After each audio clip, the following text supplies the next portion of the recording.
Big boss Malayalam season 7 പുതിയൊരു അപ്ഡേറ്റിലേക്ക് സ്വാഗതം. അങ്ങനെ ഹൗസിൽ വലിയ പ്രശ്നം ഉണ്ടായിരിക്കുകയാണ്.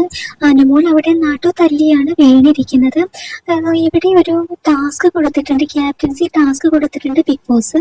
ആര്യനും സാബുമേനും അനുമോൾക്കുമാണ് ആ ടാസ്ക് കൊടുത്തിരിക്കുന്നത്. 3 പേർക്കും ഒരു കയറ് കൊടുത്തിട്ടുണ്ട്.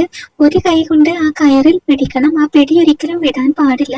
ചുരുക്കി പറഞ്ഞാൽ 3 പേരും ഭക്ഷണം കഴിക്കുകയാണെങ്കിലും തുണി കഴുകാൻ പോവുകയാണെങ്കിലും എന്താവശ്യത്തിന് പോകണമെങ്കിലും 3 പേരും ഒരുമിച്ച് വേണം പോകാനായിട്ട്. അങ്ങനെ ആ സമയത്ത് നമ്മുടെ നെവിൻ അവിടെ പാത്രം കഴുകുന്നുണ്ട്. അങ്ങനെ നെവിന്റെ പുറത്തൂടെ ആ കയറ് എങ്ങനെയോ വന്ന് പെട്ടിട്ടുണ്ട്. ആ സമയത്ത് നെവിനോട് അനുമോളും പറയുന്നുണ്ട്, മാറി നിൽക്കുക, ഇതൊന്ന് അടിക്കട്ടെ, എന്താ കാണിക്കുന്നതെന്ന് പറയുന്നുണ്ട്. ആ സമയത്ത് നെവിൻ മാറി കൊടുക്കുന്നില്ല. അങ്ങനെ ഇവരാരും കയറ് വലിച്ചതാ തോന്നുന്നുണ്ട്. നെവിൻ അങ്ങ് മറിഞ്ഞ് വീഴുന്നുണ്ട്. അതോടുകൂടെ അനുമോളും സാബുവും നിലത്ത് വീണിട്ടുണ്ട്. അനുമോളാണ് നടു തല്ലി വീണത്. കുഴപ്പമൊന്നും ഉണ്ടായിട്ടില്ല കേട്ടോ.